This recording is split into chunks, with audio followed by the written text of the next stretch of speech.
Ndiyekha amene ali ndi nzeru mwa yekha posatengera kuti ndikupindula chani angakhale ndi kuganiza kwa mtunduwu. Ambiri timangosapota zinthu kamba ka umbuli umene tidabadwa nawo, tikukula nawo, nkukhazikika nawo. Ndi chifukwa chake pachichewa amanena kuti skulu sichonso chitsiru mwa munthu, koma imangomuthandizirako pang'ono kuchotsa umbuli, level ya umbuli kuti ichepekereko m'moyo mwake.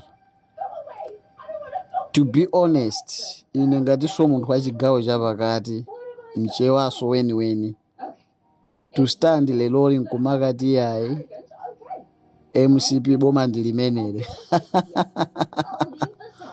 which mean mutu mwangamo muli zirombo zimene sizikuganiza bwinobwino. Seriously? This is poor of the poorest management I've never seen in my life.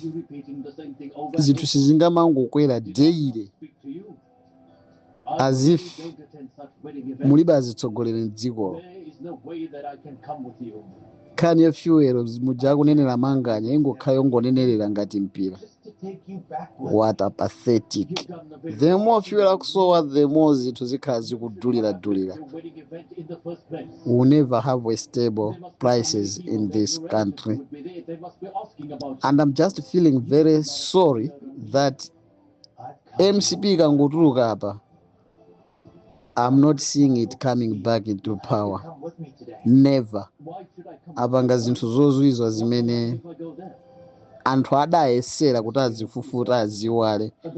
Koma what has happened during their times, I believe me, ikangotuluka apa mboma pazavuta kuti MCP idzabwereso mboma. Never.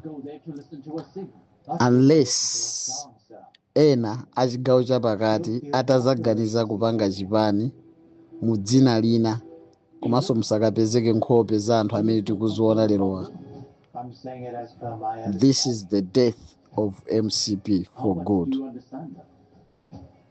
Koma alipo bena oganiza mombwambwana chifukwa kuti mwina akupereka akudya ndalama zazikwanje chifukwa akuyuzidwa.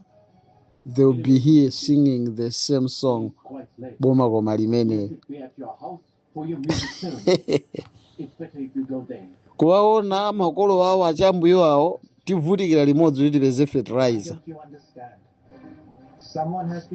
Zomvetsa chisoni kwa basi. Yes. I like this guy. He's telling only the truth. No politics, nothing, but only truth.